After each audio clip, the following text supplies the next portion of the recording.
This man wasn't breathing. He sat beside me in the car, smiling like everything was fine, but I couldn't hear him breathing. No rise and fall of his chest, no sound, no warmth, and when I looked down at his hands, they were cold. I mean, ice cold. That was the moment I knew I had picked up something that wasn't human. But how could I explain it to anyone that a simple trip to the supermarket led me to a ghost? That I offered him a ride, thinking he was just a handsome stranger lost in the middle of nowhere. That now I was falling in love with him. Before I go further, let me take you back to how it all started. A normal Friday morning, the sky was blue and the birds were already awake before me. It was my turn to buy foodstuff for the house. Usually, Mom would go with me. She always said I don't like my baby girl walking alone. This Lagos is something else. But that day, Mom had an early flight to Ibadan for a conference. She kissed me on the forehead, told me she loved me, and left in her usual hurry. The moment that door closed, I turned and faced my two elder brothers, Jed and Steve.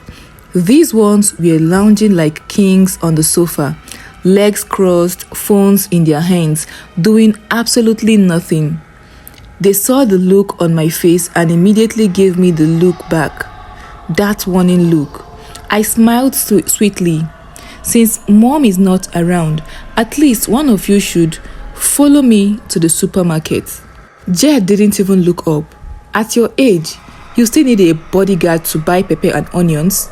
Steve added, is it not your mates that are running their own homes? You are doing follow at 24.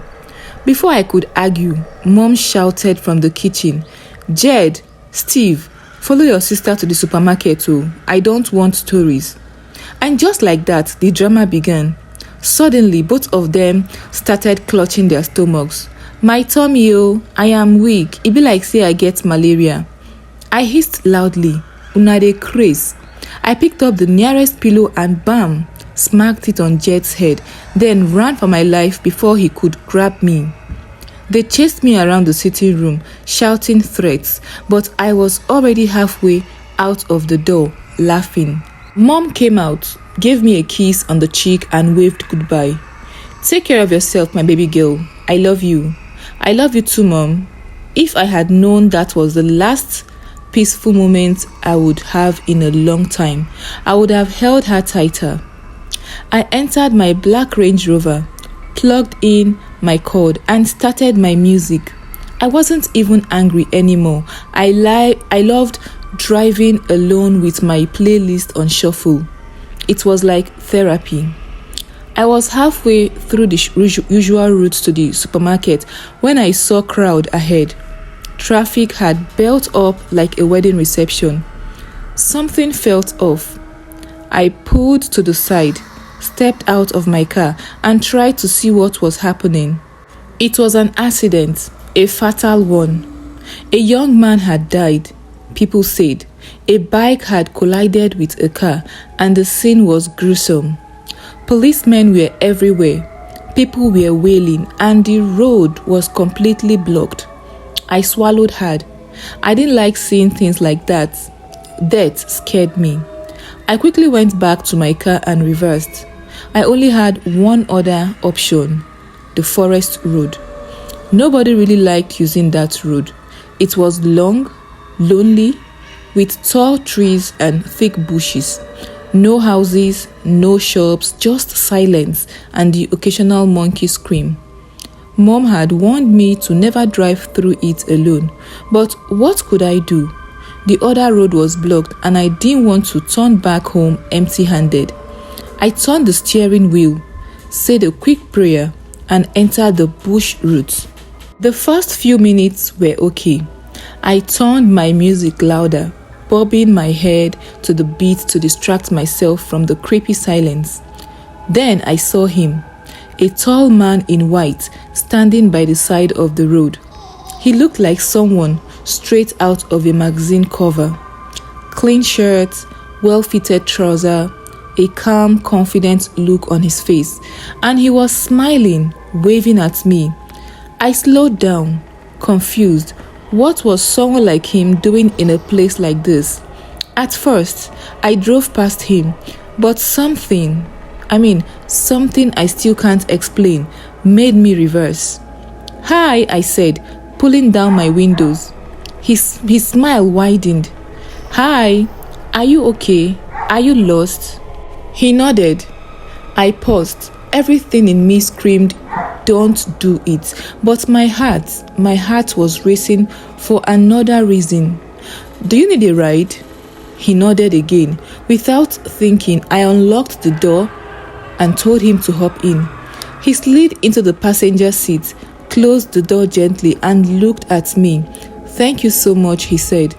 And his voice was soft, deep, and chilling, but not in a bad way, in a beautiful, mysterious way, like listening to the wind whisper through the church bell. I nodded slowly and started driving. That was when it began. The air inside the car changed. It grew colder. It was so quiet.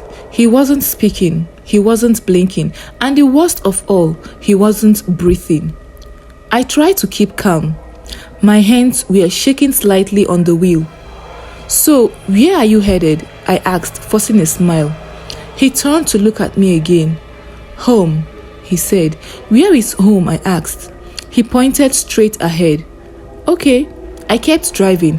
Then I did something stupid. I looked at his reflection in the review mirror, and there was nothing there. I blinked once, twice. He was sitting beside me. I could see him clearly, but in the mirror, I could see nothing. I hit the brake slightly. My heart was pounding. "Are you okay?" he asked again. His smile didn't fade, his voice didn't change, but something inside me did. I nodded, refusing to look at him again, but inside me, my mind was screaming, "Jesus, what have I picked up?" After about 15 minutes of driving in complete silence, he suddenly said, "You can drop me here." I blinked and looked around. There was nothing there, just trees, bush, and a narrow footpath that led deep into the forest. "Here? Are you sure?" I asked. He nodded. "Yes, I am home now." I parked slowly, still trying to stay calm. Maybe he lived somewhere nearby. Maybe there was a village down the path. But something just didn't sit right with me. As he opened the door and stepped out, he turned to face me. "Thank you again," he said, and then paused. "I will see you again, very soon." Then he turned around, walked into the bushy path and disappeared. Just like that. No footsteps, no sounds. He just vanished.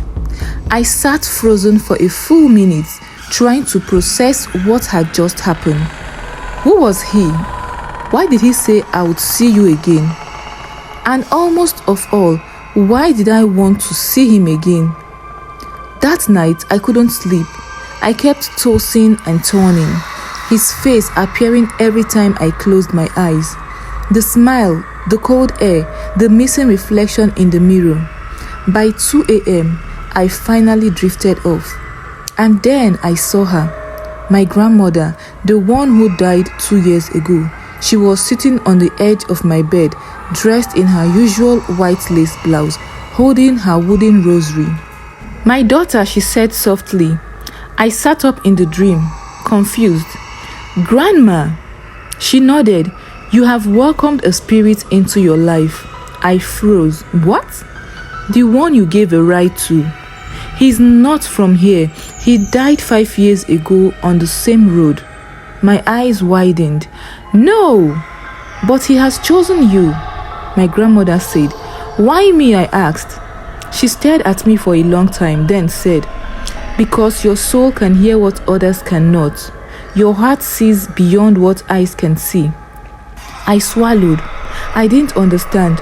"What does he want from me?" I asked. She stood up slowly. "Help him find peace, or he will never leave you." Then the dream faded. I woke up gasping. My heart was pounding so loud it could wake the neighbors. The next day, I refused to leave the house. I locked all the doors. I turned off my phone. I didn't even tell mom what happened when she called from Ibadan. I just said I wasn't feeling well. But by evening, something pulled me outside, something I couldn't explain. I walked out to our backyard, stood by the mango tree, and then he was there, leaning casually on the fence, dressed in the same white shirt, smiling. I screamed. "Don't be afraid," he said.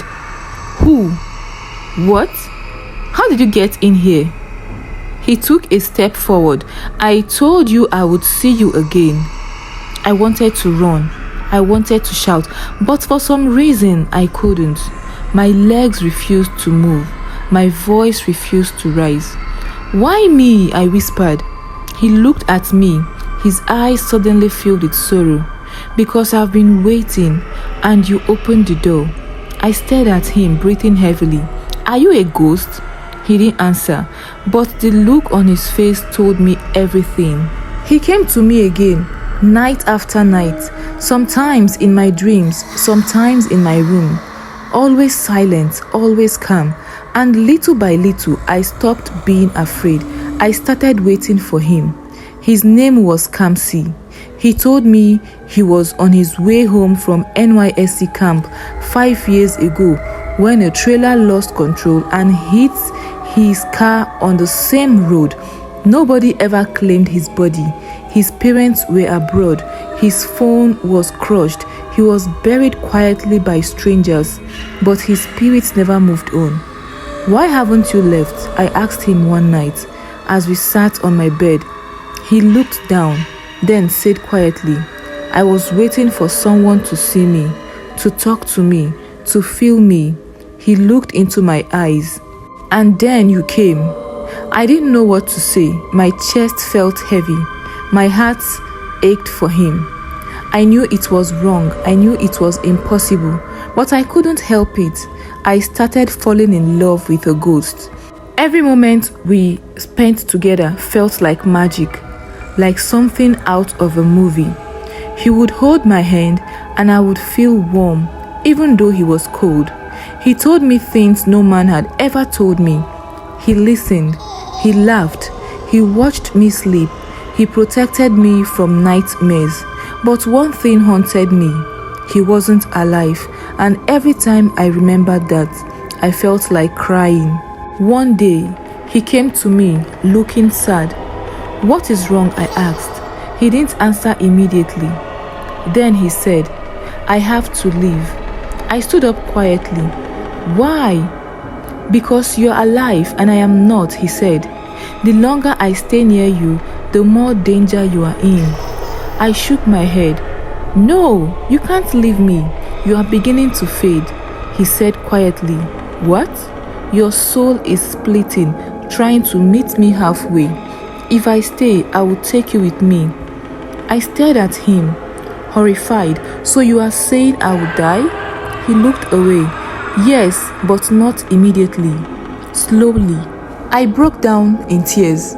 This wasn't fair. I didn't ask for this. I just offered a stranger a ride. I didn't know I was opening my life to love and death. "What do we do now?" I asked. He stared at me for a long time. "There is only one way." "What is it?" He walked up to me, held my hands and said, "Marry me."